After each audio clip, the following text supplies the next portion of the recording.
कबीर है और मैं मनाली में रहता हूँ। ये सच्ची कहानी मेरी और मेरे दोस्त राजेश की है। कॉलेज की छुट्टी में मैं और वो उसके गांव कुछ दिन के लिए चले गए थे। वहाँ उसके पिताजी तो कह रहे थे कि कल सुबह चले जाना, पर राजेश मानने वाला कहाँ था। वह बार बार अपने माता पिता को समझा रहा था कि गांव आए 10 दिन हो चुके हैं, अब उसे जाना होगा। 1 हफ्ते की छुट्टी थी और मैं 10 दिन गांव में रुक गया। आज शाम को निकलूंगा तो रात बेरात कॉलेज के हॉस्टल में पहुंच जाऊंगा। कल से कॉलेज ज्वाइन कर लूंगा। और साथ ही वह अपने माता पिता को यह भी समझाए जा रहा था कि घबराने की क्या बात है, मैं अकेले थोड़ी जा रहा हूँ, कबीर भी तो मेरे साथ है, हम 2 लोग हैं, आसानी से पहुँच जाएंगे, टेंशन मत लो। इतना कहते ही राजेश ने अपना बैग पीठ पर लटकाया, माँ बाप को प्रणाम किया और बाय बाय करते हुए तेजी से घर से निकल गए। हम घर से तो निकल गए पर हमें कोई भी वाहन नहीं मिल रहा था। कभी कभी पिछड़े इलाकों में सवारी की बहुत परेशानी हो जाती है और अगर जाड़े का समय हो तो और भी परेशानी। लगभग 2 घंटे के बाद हमें एक ऑटो मिला, पर उसने भी कहा कि वह उस कस्बे से बाहर तक ही जा रहा है। कुछ सोचकर मैं बोला कि यार राजेश, घर लौट चलते हैं और कल सुबह हॉस्टल के लिए निकल चलेंगे। पर राजेश कहाँ सुनने वाला था। उसने कहा कि यार वैसे ही बहुत रह लिए गाँव में, आज जाना ही है, चलो इसी ऑटो से चलते हैं और कस्बे से कोई रिक्शा लेके बस पकड़ लेंगे। इसके बाद राजेश ने मुझे खींचकर उस ऑटो में बिठा लिया। मैं कुछ बोल नहीं सका और चुपचाप बैठ गया। कस्बे में पहुंचकर ऑटो से उतरने के बाद रात के करीब 9 बजने को थे और ठंड के मारे शरीर में कपकपी फैल रही थी। लगभग 20-25 मिनट चलने के बाद राजेश अचानक रुक गया। राजेश को रुकता देख मैं बोला, अबे रुक क्यों गया है, चल जल्दी चल, ठंड भी लग रही है और थोड़ा डर भी। राजेश धीरे से मेरे पास पहुंचा और आगे रास्ते की ओर इशारा किया,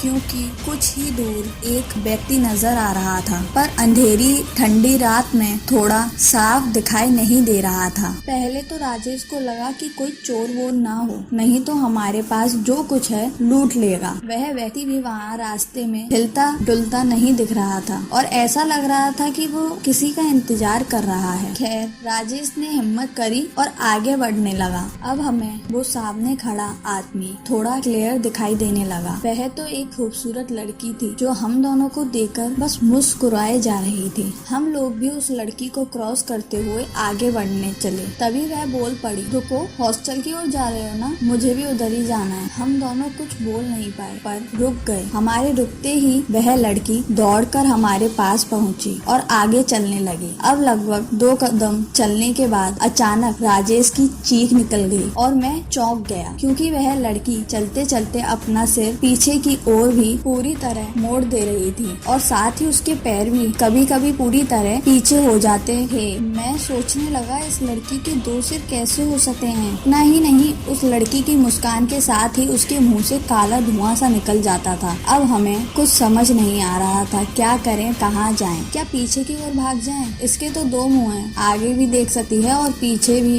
तभी वह हंसकर बोली, अब तुम लोग नहीं बच सकते। इतना कहते ही वह पूरी तरह से विकराल हो गई। उसके लंबे लंबे दांत और लंबी लपलपाती जीभ देखकर कोई भी सहम जाए। 2 सिर वाली डायन बहुत ही भयानक थी। वह पूरी तरह से किसी डरावनी हॉरर फिल्म की भूतनी से भी भयानक लग रही थी। कबीर काते हुए जय हनुमान करने लगा और मैं तो कबीर के पीछे खड़ा होकर उसे पकड़कर फूट फूट कर रोने लगा। अचानक हम दोनों दोस्त कुछ समझ पाते तभी उस डायन ने अपना हाथ बढ़ाकर हम दोनों के बैग छीन लिए और उन्हें घुमाकर इतनी तेज फेंका कि पता नहीं चला कि अंधेरे में वह बैग कहाँ चले गए। फिर वह डायन हवा में उड़ने लगी। उसके हंसी से पूरा माहौल बहुत डरावना हो गया था। उसके मुंह से निकलते आग के गोले से लगता था कि हम दोनों जलकर भस्म हो जाएंगे। अब तो हम दोनों पूरी तरह से बेहोशी की हालत में आ गए थे और वहीं बैठ गए। हम दोनों ने अपनी आंखें बंद करके एक दूसरे को पकड़कर हनुमान चालीसा पढ़ना शुरू कर दिया। अचानक से हमें एक और आवाज सुनाई दी जो हमसे डरो नहीं कह रही थी। हमने जब आंखें खोली तो क्या देखते हैं कि एक खूबसूरत लड़की खड़ी है जो हमें हाथों के इशारों से शांत होने और बैठने का इशारा कर रही है। अभी हम कुछ समझ पाते तब तक वह पहली डायन हंसकर बोली, आज तो तूने बचा लिया इन दोनों को, पर कब तक लोगों को बचाती रहोगी? मैं तुमसे बहुत जल्द निपट लूंगी, तुम्हारा नामो निशा मिटा दूंगी। अभी वह चुड़ैल कुछ और बोले इसके पहले ही वह दूसरी लड़की कुछ बड़बड़ाई और एक तेज फूंक उस डायन की ओर मारी। बचाओ बचाओ की आवाज करते हुए वह चुड़ैल पूरी तरह से पता नहीं कहाँ गायब हो गई। अब हमको थोड़ी राहत मिली। उस लड़की ने फिर कहा, डरो नहीं, मैं माँ काली की भक्त हूँ, यहीं पास के कस्बे में रहती हूँ, चलो तुम लोगों को बस स्टैंड तक छोड़ आती हूँ। इसके बाद हम तेजी से हॉस्टल की ओर बढ़ निकले और हमारे पीछे पीछे कुछ दूरी पर वह लड़की भी चलने लगी। हॉस्टल के पास पहुँचने पर हॉस्टल के गेट पर 2 वॉचमैन आग जलाए बैठे हुए थे। हमको देखते हुए एक वॉचमैन ने गेट खोला